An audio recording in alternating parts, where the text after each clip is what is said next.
17 तक हो गया था, 17 से आगे पढ़ना है। लास्ट में प्रोपोर्शनलिटी समझ ली थी कि कोई भी दो चीजें, दो अनुपात यदि बराबर हैं तो उनको हम क्या बोलते हैं, समानुपात बोलते हैं, प्रोपोर्शनल बोलते हैं। ये वाला क्वेश्चन मैंने आपको करा दिया था, इससे हमें शुरुआत करनी है, तो इससे करते हैं। तो 18 क्वेश्चन से स्टार्ट कर रहे हैं। हमसे पूछा थर्ड प्रोपोर्शनल बताना है, तीसरा समानुपाती बताना है। हमने पढ़ा था कि थर्ड प्रोपोर्शनल क्या होगा, अंडर रूट में दोनों को गुणा कर दो, ठीक है, रूट के अंदर दोनों को गुणा कर दो। बी इक्वल क्या होगा अंडर रूट में ए इंटू सी, यही थर्ड प्रोपोर्शनल था। अच्छा सॉरी, थर्ड प्रोपोर्शनल बताना है, सॉरी, ठीक है, आवाज सही चल रही है। चलो, थर्ड प्रोपोर्शनल हमें फाइंड करना है 18 क्वेश्चन में। तो थर्ड प्रोपोर्शनल क्या था, A upon B equal B upon C है, यहाँ सी क्या होगा, बी स्क्वायर अपॉन ए, ये होगा। हमें इसकी वैल्यू निकालनी। तो यदि थर्ड प्रोपोर्शनल पूछा, तीसरा समानुपातिक पूछ रहा है, इसका मतलब ये ए है और ये क्या है, बी है। ये ए है और ये बी है, तो ऊपर तो बी स्क्वायर होना है, तो जब इसका स्क्वायर करोगे तो रूट हट जाएगा, तो ऊपर आएगा एक्स स्क्वायर प्लस अपॉन में ए। इसको यदि मैं सॉल्व करूं तो देखो, जब इसको सॉल्व करोगे तो इन दोनों का एलसीएम क्या होगा, एक्स वाई, और ये एक्स का यहां गुणा हो गया और वाई का यहां हो गया, तो ये आएगा एक्चुअल में x square plus y square upon x y. तो ये कट गया, ये एक्स वाई ऊपर चला जाएगा, यही आपका आंसर बनेगा। तो थर्ड प्रोपोर्शनल तीसरा समानुपातिक पूछ रहा था। ये सीधा सीधा क्वेश्चन है, आपसे पूछ रहा है फोर्थ प्रोपोर्शनल बताना है, चौथा समानुपातिक। तो क्या आएगा बताएं जल्दी से। हमने सीधा सीधा पढ़ा है, क्या होगा, ए अपॉन बी इक्वल क्या होता है, यहां पर डी आपका चतुर्थानुपाती होता है फोर्थ प्रोपोर्शनल, तो आप सीधा लिखोगे 18/24 बराबर आएगा 30/डी। आपको डी निकालना है, 6 से डिवाइड कर देते हैं, 6 × 18, 6 × 4 = 24, ये 10 बार गुणा करोगे तो कितना बनेगा, 40। ये आपका 19वां क्वेश्चन है। चलो बताओ, इसका फिर से हमसे फोर्थ प्रोपोर्शनल ही पूछा है कि इस संख्या का चौथा समानुपातिक क्या है। तो इसका मतलब ये ए है, ये बी है और ये क्या है, सी है। हमसे डी पूछा है, ठीक है, तो सीधी वैल्यू रख देनी है। तो सीधे वैल्यू रखते हैं, ए क्या है, X square minus Y square, A upon B, B है X plus equal C upon D, तो X minus Y upon D, ये निकालना। अब देखो ध्यान से, जब मैं इसको इससे मल्टीप्लाई करूंगा तो ये ए प्लस बी और ए माइनस बी क्या होगा, a square minus b square, मतलब ये x square minus Y square बनेगा, और ये भी x square minus Y square है, तो ये दोनों आपस में कट जाएंगे, क्या आ जाएगा, डी आएगा। ये फॉर्मूला आपको पता है कि ए प्लस बी और ए माइनस बी को यदि गुणा करो तो ए स्क्वायर माइनस बी स्क्वायर आता है, तो ये मल्टीप्लाई करना है, इससे डिवाइड करना है, तो ये मल्टीप्लाई करोगे तो ये सेम यही बन जाएगा। तो x square minus Y square upon x square minus, ये डी की वैल्यू है तो कितना आ रहा होगा, 1 आएगा। तो देख लेते हैं, इस क्वेश्चन को पढ़ते हैं।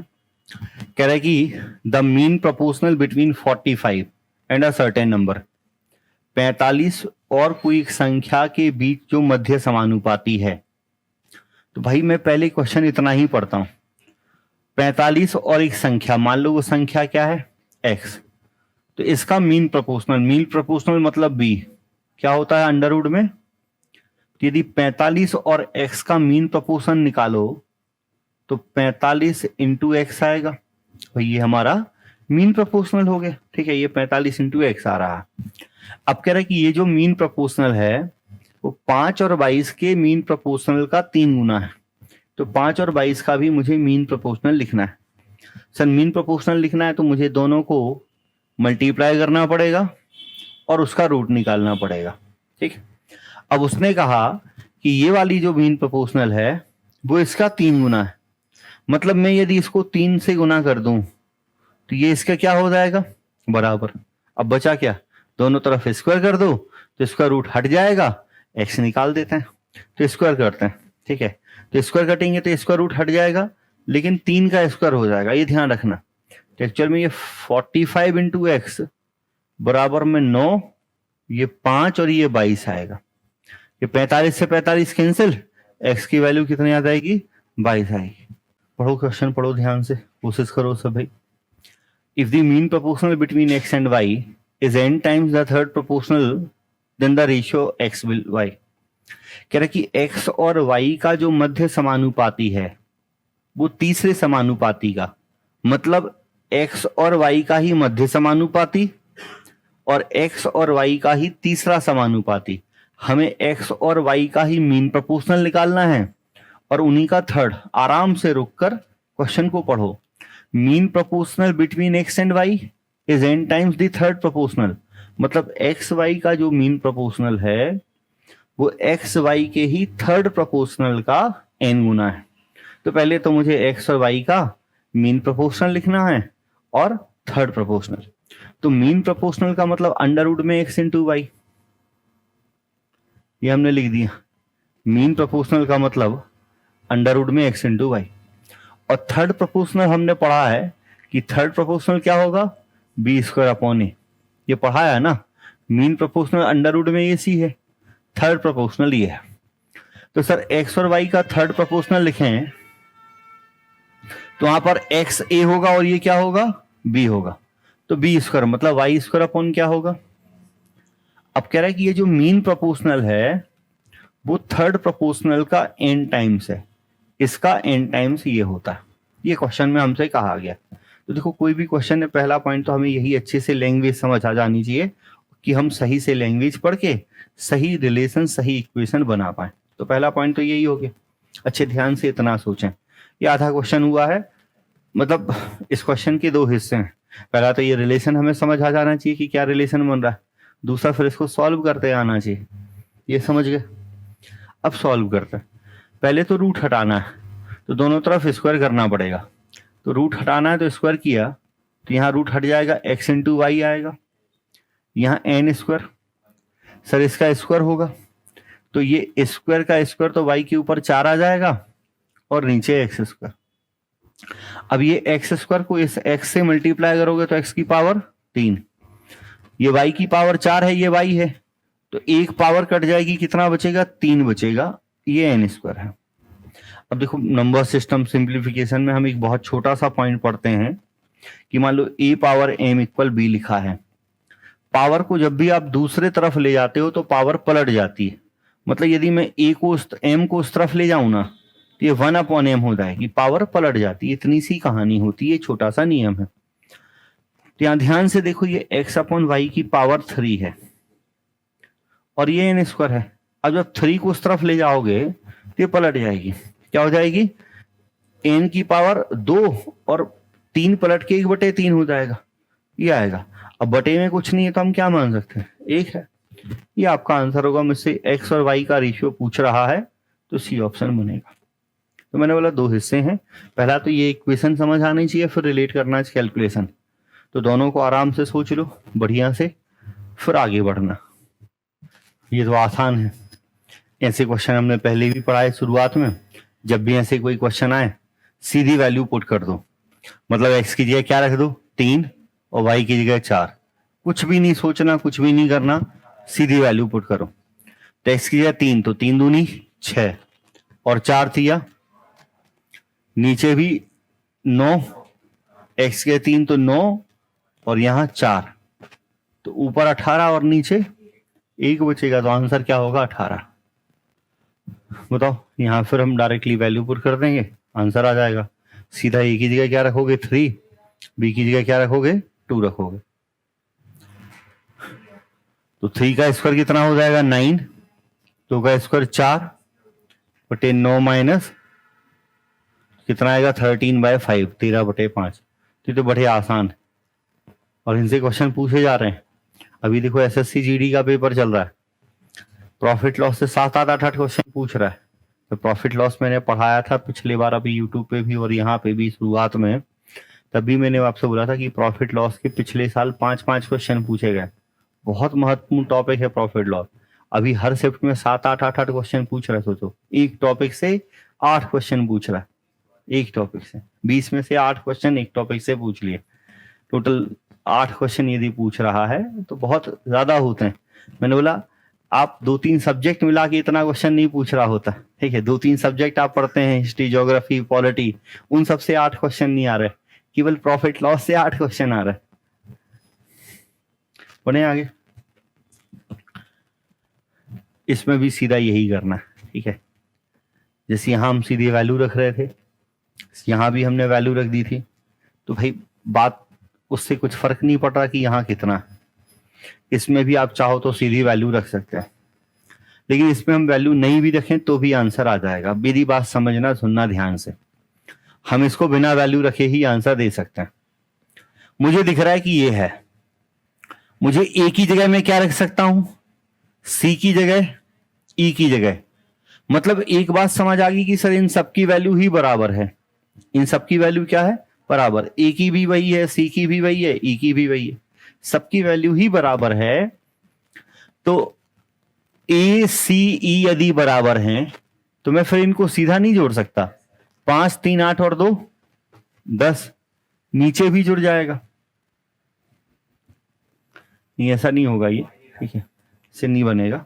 मतलब देखो यहां यदि आप ध्यान से देख रहे हैं तो ए बटे बी की जगह भी यही है, इसकी जगह भी यही है, और इसकी जगह भी यही है।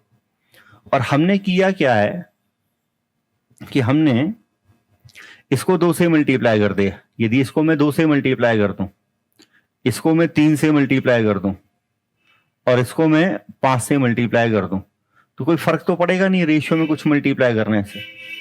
और फिर इन सब जब की वैल्यू आप ऐड करोगे तो इसका आंसर 9/5 ही आएगा। क्या आएगा, 9/5। करके देख लो, आप करना चाहो तो एक बार हम करके देख लेते हैं, ठीक है। एक बार हम करके देख लेते हैं भाई। ये सभी में आपने मान लो A/B हमें दिया हुआ 9/5 और C/D हमें दिया हुआ है 9/5। हमें इनको ऐड करना है, 2A 3C 2B 3D, ऐसा कुछ ऐड करना है। तो मुझे दिख रहा है कि 2A की जगह मैं 9 रख सकता हूं, 2B की जगह क्या रख सकता हूं, 5, और 3C की जगह 9 और 3D की जगह 5। अब जब मैं यहां 9 रखूंगा, यहां 9 रखूंगा, तो ये 9 कितने बार हो जाएगा, 2 बार। मतलब मैं इसे 2 × 9 लिखूंगा, और यहां ये 5 कितने बार हो जाएगा, 2 बार। तो इसे मैं 2 × 5 लिखूंगा, और ऊपर नीचे देखो 2 तो का ठीक है। या यहां जैसे ये 3 बार लिखा है, तो मैं यहां जब 9 रखूंगा, यहां 9 रखूंगा, यहां 9 रखूंगा, तो ये 9 कितने बार है, 3 बार। वैसे 5 कितने टाइम्स है, तो ये कितना बचेगा, 9/5। तो प्रोसेस ये होती है। बाकी हमें डायरेक्टली याद रखना है कि कभी भी यदि ऐसा कोई क्वेश्चन आ जाए कि A/B C/D E/F, इनका रेशियो हमें M और N दिया है। अब यदि कोई भी क्वेश्चन ऐसा पूछ ले कि आप इनमें कुछ मल्टीप्लाई कर दे रहे हैं, बस एक ही नंबर से मल्टीप्लाई होना चाहिए। मान लो हमने XA XB कर दिया, YC YD कर दिया, ZE ZF कर दिया, और इन सबको जोड़ के मैं आपसे इनका रेशियो पूछूं तो क्या आएगा, M और N। या मान लो इनको माइनस कर रहे होते तब भी रेशियो क्या आता, M और N ही आता। हमेशा इस टाइप के क्वेश्चन में रेशियो वही आएगा। तो आप इसको डायरेक्टली याद रख सकते हैं। बाकी आपको आप एक क्वेश्चन लिखना हो तो आपको जैसे मैंने समझाया कि A/B था, यदि मैं इसमें ऊपर नीचे 2 से मल्टीप्लाई करूंगा तो कोई फर्क नहीं पड़ेगा। इसको 3 से करूंगा तो कोई फर्क नहीं पड़ेगा। इसको यदि मैं 5 से कर रहा हूं तो कोई फर्क नहीं पड़ेगा। आपको पता है ऊपर नीचे कट जाएगा। ये 9/5 है। अब इसकी जगह इसकी जगह इसकी जगह सीधा 9 रखा, इन सब की जगह मैंने 5 रख दिया।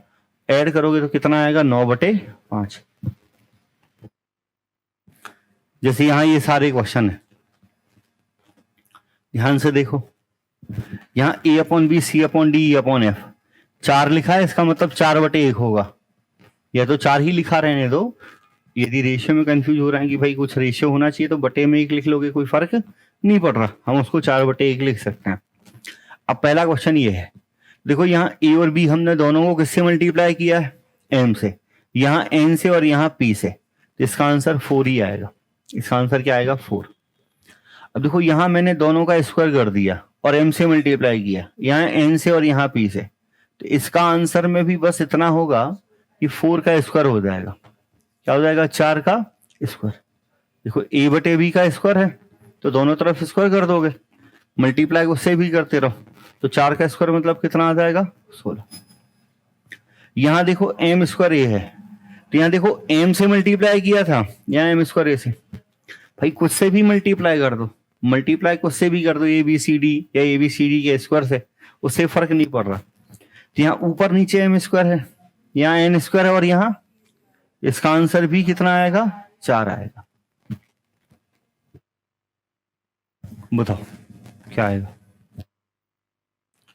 देखो यहां यदि मैं ऊपर नीचे 13 से मल्टीप्लाई कर दूं, 13A और 13B हो गया, ये 11C और इसकी वैल्यू 3/2 है, तो इसकी जगह 3 रखोगे, इसकी जगह क्या रखोगे, 3 रखोगे, ठीक है।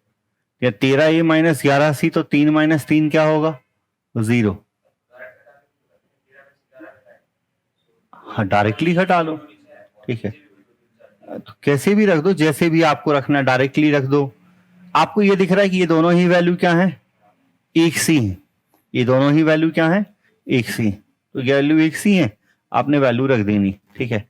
तो वैल्यू आप रख रहे होंगे, तो ये दिख रहा है कि कितना आ जाएगा आपका, 2/2, ठीक है, और उसको फिर आप रखोगे वैल्यू को, तो कितना आ जाएगा, 3/2, ठीक, तो सेम वही आएगा। जो ये क्वेश्चन थोड़े से अलग हैं, एक्चुअल में ये क्वेश्चन तो अलजेब्रा में पूछे जाते हैं इसी टर्म के आधार पर, तो अभी रखे हैं, हालांकि अभी हम इनको स्किप कर दे रहे हैं। मैं अलजेब्रा में जब पढ़ाऊंगा, जब भी ऐसा कोई क्वेश्चन आता है, जैसे यहाँ लिखा है एबीसी की वैल्यू क्या है, 0 से बड़ी है, तो आप 0 से बड़ी है, तो अब आप फ्री हैं, स्वतंत्र हैं कि आप जो मन चाहें 0 से बड़ी वैल्यू रख लो, जो आपको नंबर अच्छा लगता हो, जो आपके जन्म की तारीख हो, कुछ भी रखो। तो हम ए बी सी सबकी वैल्यू एक एक रख लेते हैं, मतलब ए बी सी 0 से बड़ा है, अब वो क्या है, वो आप जो भी अच्छा लगे, तो हमने सबकी वैल्यू एक रख दी, तो 1/2 1/2 1/2, ठीक है, क्या आ जाएगा, सबकी वैल्यू क्या आ रही होगी, 1/2। ये हमने सभी जगह एक रखा, तो 1/1 + 1 2 होगा, यहाँ भी वही होगा, सभी जगह वही आंसर आ रहा है। तो ऐसे क्वेश्चन में हम वैल्यू मन से ही पढ़ते हैं। अलजेब्रा में ढेर सारे क्वेश्चन ऐसे होते हैं, एक्चुअली में अलजेब्रा में यही ही होता है, अलजेब्रा टॉपिक ही यही है, वहाँ यही होता है, सारा कुछ हमें ABCD पर ही करना है, तो वहाँ इसको हम डिटेल से पढ़ेंगे। ये भी वैसे ही है, इसमें भी आप ABC की वैल्यू मन से जो अच्छी लगे रख दो, तो एक एक रखोगे, तो 1 + 1 + 1 कितना होगा, 3, तो 1/3 होगा। बाकी यदि नहीं समझ आया तो कोई टेंशन लेने की जरूरत नहीं है, हम अलजेब्रा में ये सीखेंगे।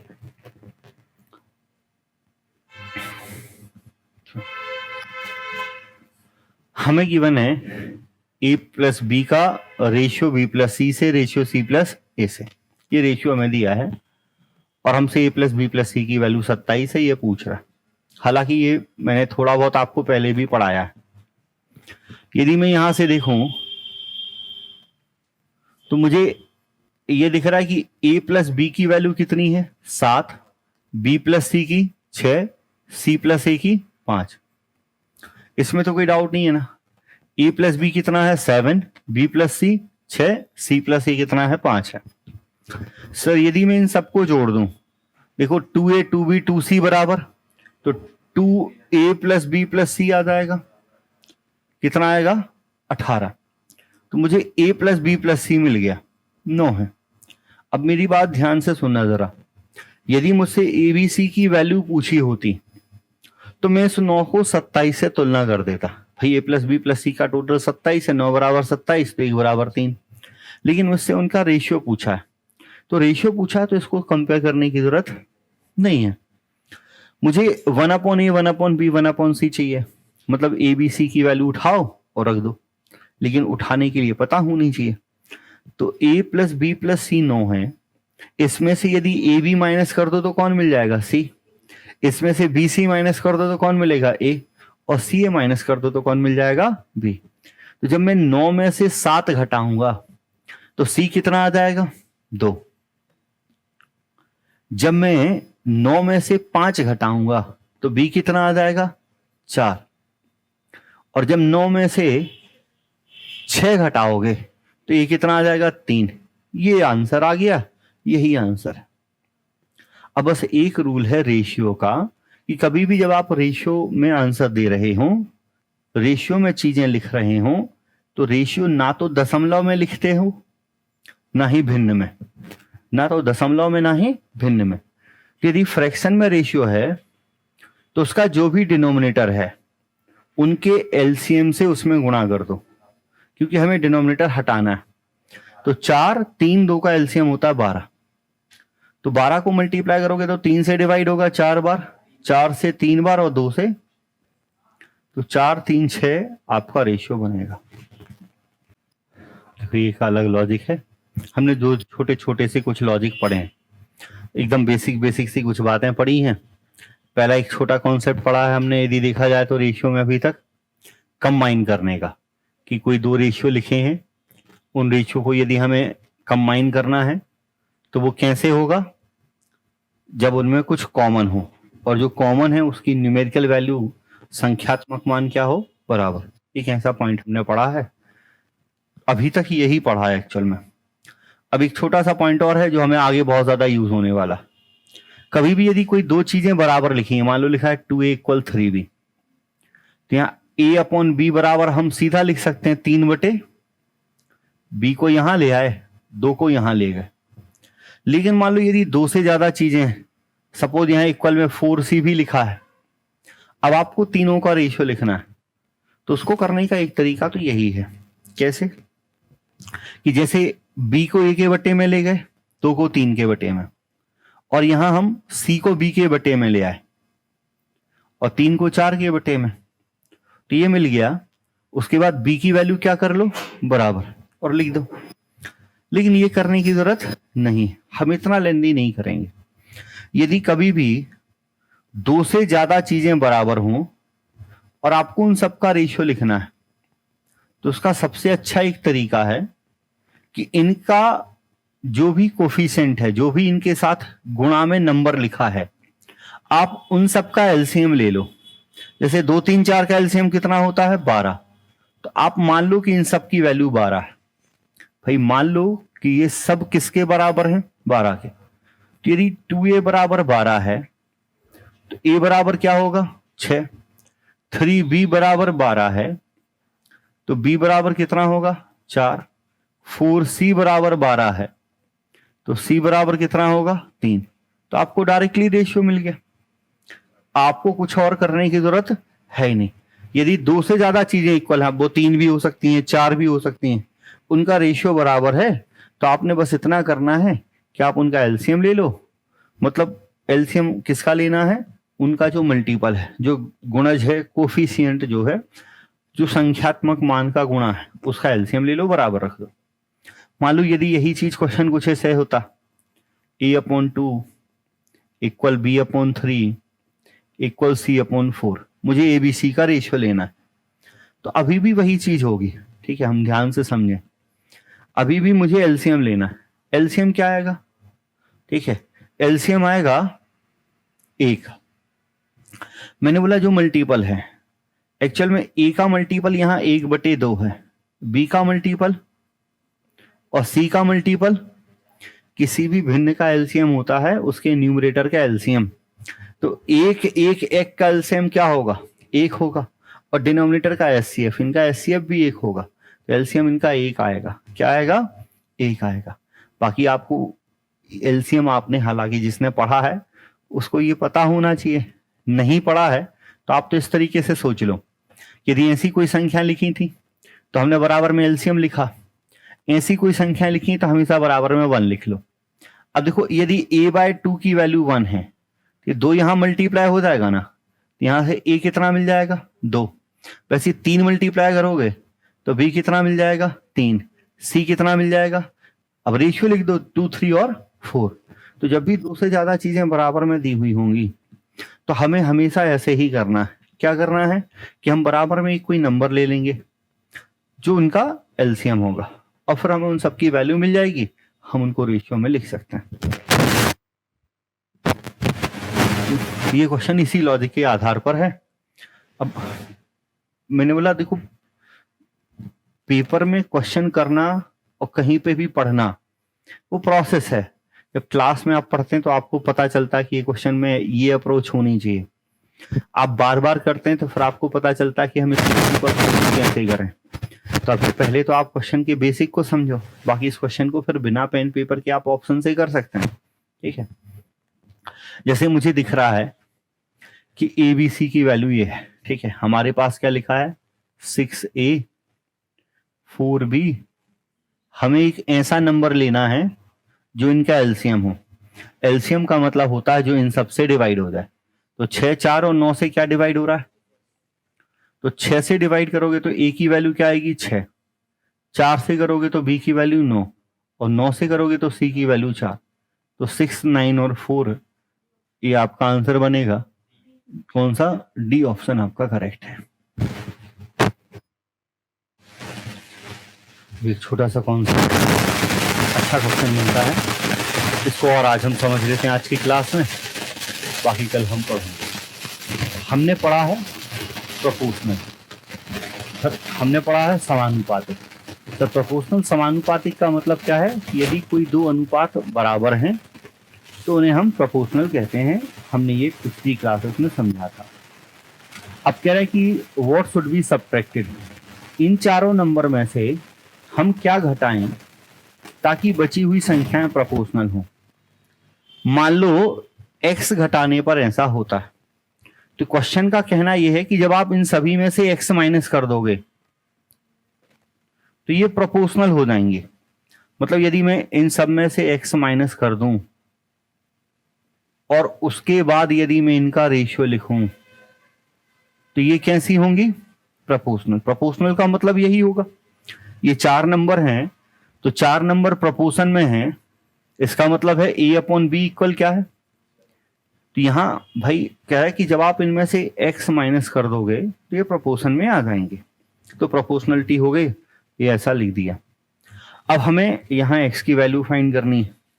यदि हम स्कूल में होते तो हम इसको क्रॉस मल्टीप्लाई करते, हम क्वाड्रेटिक इक्वेशन बनाते।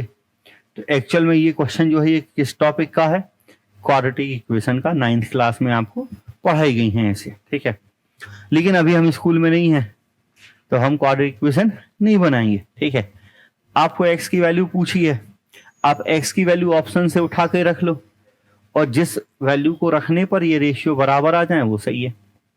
मतलब यदि मैं यहाँ सपोज 2 रखता हूँ, मैं पहले पूरा डिटेल से बता रहा हूँ। 2 रखूंगा तो ये कितना आएगा 52, यहाँ कितना आएगा, यहाँ आएगा 70 और यहाँ आएगा। अब हमें ये सोचना है कि ये रेशियो बराबर हैं क्या। तो डायरेक्ट तो नहीं दिख रहा है, लेकिन हो सकता है किसी नंबर से डिवाइड हो जाए, उसके बाद जो बचे वो बराबर हो, तो वो भी सोचते हैं। अब देखो, इसके लिए पूरा लिख के सोचने की जरूरत नहीं है, थोड़ा सा ध्यान दो। मुझे ये दिख रहा था, मैंने मान लो ये नहीं लिखा होता। आप सबको इतना पता है कि 54 - 2 करोगे तो 52 आएगा। यहाँ 52 है, यहाँ 73 है। सर 73 नंबर है एक प्राइम नंबर, 73 नंबर है प्राइम नंबर, वो किसी दूसरे से डिवाइड होगा ही नहीं, तो वो कभी भी 52 के बराबर, मतलब ऑप्शन 2 करेक्ट नहीं है। यदि मैं 3 रखूंगा तो ये 51 है और यहां 3 रखूंगा तो ये 72 है। अब यदि मैं इसमें डिवाइड करता हूं, ठीक है, तो हो सकता है कि ये नंबर डिवाइड हो जाए। रख के देख लेते हैं। तो यहां रखोगे 3 तो ये 68 आएगा और यहां रखोगे तो 96। अब 17 से डिवाइड करो तो 17 × 3 = 51, 17 चौके 24 × 72 और 24 चौके, तो 3 रखने पर देखो ये रेशियो बराबर आ गया 3/4। 3 रखने पर ये रेशियो क्या आ रहा है, बराबर। तो ऑप्शन यही करेक्ट होगा। तो जब भी ये क्वेश्चन आएगा, इस क्वेश्चन को हमें हमेशा ऑप्शन से ही करना है। हम ऑप्शन के थ्रू करेंगे, ऑप्शन से वैल्यू रख के चेक करना है। अब यहां से क्वेश्चन, ये छोटे छोटे कॉन्सेप्ट थे पहले, एक्चुअल में भाषा आधारित क्वेश्चन हमारे स्टार्ट हो रहे हैं। इसमें अलग अलग टाइप क्वेश्चन बनते हैं। मिक्सचर पे। हालांकि मिक्सचर एलिगेशन अलग टॉपिक है, उसको हम डिटेल में पढ़ेंगे। ये छोटे से लॉजिक हैं, भी मिक्सचर एलिगेशन के साथ में यहाँ भी पूछा जाएगा। आपको 2-3 कॉन्सेप्ट हैं कि कोई दो चीजों का रेशियो दे दिया, ठीक है, कोई भी दो चीजों का रेशियो है, वो दो चीजें कुछ भी हो सकती हैं। मान लो क्वेश्चन कह दे कि कोई दो नंबर्स का रेशियो है, दो संख्याओं का रेशियो है, या किन्हीं दो व्यक्तियों की इनकम का रेशियो है, या किन्हीं दो व्यक्तियों की उम्र का रेशियो है, या कोई दो चीजें हमने खाने की आपस में मिला दी तो कोई मिक्सचर बन गया, मिश्रण में किन्हीं दो चीजों का रेशियो है। कभी भी आपको कोई भी दो चीजों का रेशियो दिया है, ठीक, मान लो कोई दो चीजें हैं ए और बी, इनका रेशियो है 2:3। अब ध्यान से समझना कि मैं एक बार आपको क्वेश्चन बता रहा हूं। इसमें एक पहला क्वेश्चन बन सकता था कि यदि मान लो इसमें से मैं किसी एक वैल्यू को चेंज करूं, एक क्वेश्चन बन सकता है कि क्या, कि किसी एक वैल्यू को चेंज कर दूं, ठीक है। मान लो कोई दो व्यक्ति हैं ए और बी, उनकी इनकम का रेशियो है 2 और 3। ए की इनकम बढ़ गई, मान लो ए की इनकम पहले जितनी भी थी उसको हमने 10,000 बढ़ा दिया। केवल हम किसी एक को चेंज कर रहे हैं और उसको चेंज करने के बाद हमें कुछ रेशियो दे दे, ठीक है। आपसे कह रहा है कि ए की इनकम को यदि 10,000 बढ़ा दिया जाए, और जब हम ए की इनकम को 10,000 बढ़ा देते हैं, उसके बाद इन दोनों का जो रेशियो है वो 4:3 हो जाता है। क्या हो जाता है? 4:3 हो जाता है। ये हमें क्वेश्चन में दिया है। ध्यान से समझना, बहुत लंबे समय तक बहुत सारे क्वेश्चनों में ये बात हमें यूज होगी। यहाँ हो क्या रहा है कि कोई एक वैल्यू बदल रही है। तो प्रैक्टिकली यदि हम सोचें, हम रेशियो पे भी बात करें, आपने यदि केवल ए की वैल्यू बढ़ाई तो रेशियो भी किसका चेंज होना चाहिए? ए का। बी का रेशियो चेंज नहीं होगा। यहां देखो बी का रेशियो ऑलरेडी इक्वल है और ए की वैल्यू 2 से बढ़ के कितनी हो गई, मतलब कितनी बड़ी है? तो मुझे दिख रहा है कि 10,000 इनकम बढ़ाने पर 2 यूनिट बढ़ रही है, मतलब 2 यूनिट बराबर किसके है? 10,000 के। तो 1 यूनिट 5,000, तो 2 10 3 15, ठीक है। लेकिन ये हो सकता था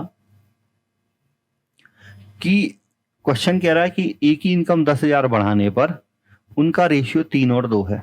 रेशियो कितना है? मुझे पता है कि मैंने केवल ए को बदला है, तो केवल ए की वैल्यू ही बदलनी चाहिए। भाई बी को मैंने बढ़ाया ही नहीं है, बी को मैंने घटाया नहीं है, मतलब बी में कोई चेंज नहीं है, तो बी की जो वैल्यू यहां थी वही यहां होनी चाहिए। अब ये तो बदल गई, तो मुझे करना बस इतना है कि मुझे बी की वैल्यू इक्वल करनी है। अब बी की वैल्यू इक्वल करनी है तो इतना आप समझ चुके हैं कि भाई रेशियो में किसी नंबर से मल्टीप्लाई कर तो कोई फर्क नहीं पड़ेगा। तो हम यदि इसको 2 से इसको 3 से मल्टीप्लाई करते हैं तो देखो ये क्या हो जाएगा, 4 और 6, ये क्या होगा 9 और 6, ये बराबर हो गया ना। अब बाकी फिर हम कंपेयर कर लेंगे। तो एक टाइप बनेगा कि आपको कोई दो चीजों का रेशियो दिया है, उनमें आप किसी एक चीज को बदल रहे हैं, किसी एक को चेंज कर रहे हैं। अब मैंने बोला भाषाएं 50 तरीके से यही एक लॉजिक पे क्वेश्चन पूछ सकता है। बोल देगा दो व्यक्तियों की इनकम है, दो व्यक्तियों की एज का रेशियो है, दूध और पानी मिला हुआ है। तो एक ही क्वेश्चन को कई सारी लैंग्वेज में पूछा जा सकता है, कॉन्सेप्ट यही होगा, ठीक। एक सेकंड टाइप क्या बनेगा कि दो चीजें दी हैं और दोनों चीजों को ही चेंज कर रहे हैं। दो चीजें दी हैं और दोनों को ही क्या कर रहे हैं? चेंज। पहली को भी कर रहे हैं और दूसरी को भी कर रहे हैं। अब जब दोनों को चेंज कर रहे हैं तो उसमें भी दो टाइप हो सकते हैं कि दोनों को हम इक्वल चेंज कर रहे हैं और दोनों को अलग अलग। मतलब मैंने बोला कि भाई दोनों नंबर को 10-10 बढ़ाया जाए, तो भाई मैंने दोनों नंबर को चेंज किया और दोनों नंबर को 10-10 बढ़ाया, मतलब दोनों नंबर को इक्वली बढ़ाया। और एक हो सकता है कि मैं अलग अलग करूं। मैंने बोला भाई पहले नंबर को मैंने 10 बढ़ा दिया, दूसरे नंबर को मैंने 20 बढ़ा दिया। तो अभी भी मैंने दोनों को ही चेंज किया, लेकिन दोनों को अलग अलग किया। तो एक तो टाइप वो था कि जब एक चेंज कर रहे थे, दूसरा टाइप ये कि दोनों चेंज कर रहे हैं, तो उसके अंदर भी 2 केस हो गए। मतलब टोटल कितने टाइप हो गए? 3 टाइप हो गए। पहले टाइप का क्वेश्चन मैंने थोड़ा सा बता दिया कि कैसे करोगे। इन दोनों टाइप के क्वेश्चन को भी हम कर लेते हैं, ठीक है। जब हम दोनों में इक्वली चेंज कर रहे हैं, मान लो क्वेश्चन कह रहा है कि दोनों संख्याओं में 10-10 बढ़ाया जा रहा है, तो यदि दोनों में जो परिवर्तन है वो बराबर है तो निश्चित है कि जो परिवर्तन करने पे नया रेशियो आएगा, उस नए रेशियो से इस वाले रेशियो का अंतर भी बराबर ही होगा। मतलब आपने बोला है कि इसमें 10 इसमें 10 बढ़ाने से मान लो इनका रेशियो 3 और 4 हो गया, तो देखो इसमें अंतर कितना है और इसमें अंतर कितना है, ये निश्चित रूप से अंतर बराबर होगा। बराबर नहीं है तो हम करेंगे।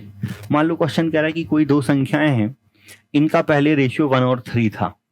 जब हमने दोनों में कोई बराबर नंबर ऐड कर दिया, दोनों में हमने कोई बराबर नंबर ऐड कर दिया, तो बराबर नंबर ऐड करने से उनका जो रेशियो है वो 1 और 2 हो गया। उनका रेशियो कितना हो गया, 1 और 2। हमने दोनों में एक बराबर नंबर ऐड किया है, तो इनका डिफरेंस, इनका भाई ये डिफरेंस क्या होना चाहिए था, बराबर। अभी नहीं है तो हमें करना है, डेफिनेटली ये बराबर होगा। और इसको बराबर करने का तरीका क्या है, ये याद रखना है। इनका डिफरेंस कितना है, इनका जो इनका डिफरेंस है उसको क्रॉस मल्टीप्लाई कर दो। एक को करोगे तो 1 3 रहेगा, 2 को करोगे तो क्या होगा, 2 और 4। ध्यान से देखो ये 1 और 2 में अंतर कितना है, तो ये डिफरेंस बराबर हो गया ना। ये डिफरेंस कैसा हो गया, बराबर। तो ये डेफिनेटली ये डिफरेंस हमेशा बराबर होगा ही होगा, वो हमें करना पड़ेगा। लेकिन जब हमने दोनों में इक्वल चेंज किया है, दोनों में यदि अलग अलग चेंज है तो उसको करने का तरीका अलग है, वो आगे चल के पढ़ेंगे। जैसे एक क्वेश्चन ये रहा, कह रहा है कि आपसे दूध और पानी का रेशियो आपको दिया हुआ है, मिल्क और वाटर का रेशियो 3 और 4 है। हमने 3 लीटर पानी और डाल दिया, तो ये रेशियो हो गया 3 और 5। ठीक है, वहां ऊपर सही लिखा, नीचे गलत लिखा। मुझे बताओ आपने केवल पानी मिलाया, तो मैंने अभी आपको पढ़ाया पहला टाइप है कि हम जब किसी एक चीज को ही बदलेंगे, तो बहुत प्रैक्टिकल पॉइंट है कि बस वही बदलना चाहिए, जो दूसरी चीज है वो बराबर होनी चाहिए। तो आपने पानी मिलाया तो बदलेगा पानी। देखो यहाँ दूध क्या है, बराबर, बढ़ा क्या, पानी। 4 से 5 तो 1 यूनिट बढ़ा सर 3 लीटर मिलाने पर, तो 1 यूनिट हो गया 3 लीटर। हमसे दूध की प्रारंभिक मात्रा पूछा है, क्वांटिटी ऑफ मिल्क पूछा है, तो पहले दूध कितना था, 3। 3 इंटू 3 करोगे तो कितना आएगा, 9 लीटर। तो ये बड़ा आसान लॉजिक होगा। जब भी हम किसी एक चीज को मिला रहे हो, या ऐसा भी हो सकता है कि हमने किसी चीज को निकाल दिया, तो कैसे, मान लो पानी और नमक मिला के रखा है, पानी को धूप में रख दो, बाष्प बन के पानी उड़ जाएगा, नमक तो नहीं उड़ेगा। तो उड़ेगा क्या, पानी, तो कम क्या होगा, पानी। बदलेगा क्या, पानी, नमक तो नहीं बदलेगा। तो यही चीज ध्यान रखनी है कि जब भी कोई एक चीज बदल रही है तो हमें वो बराबर रखनी है, दूसरी चीज को हम तुलना कर लेंगे।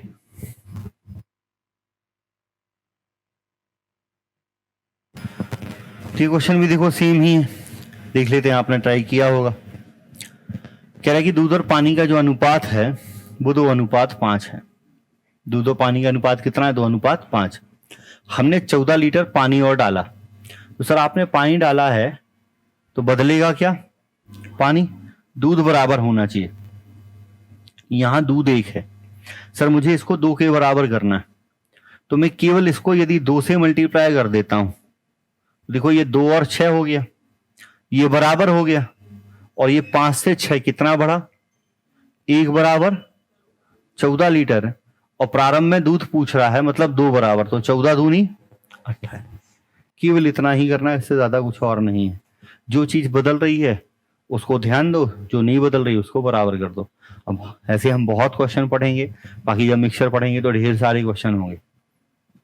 क्लियर है, आज की क्लास में इतना ही है, बाकी नेक्स्ट क्लास में इसके आगे पढ़ते हैं। Thank you.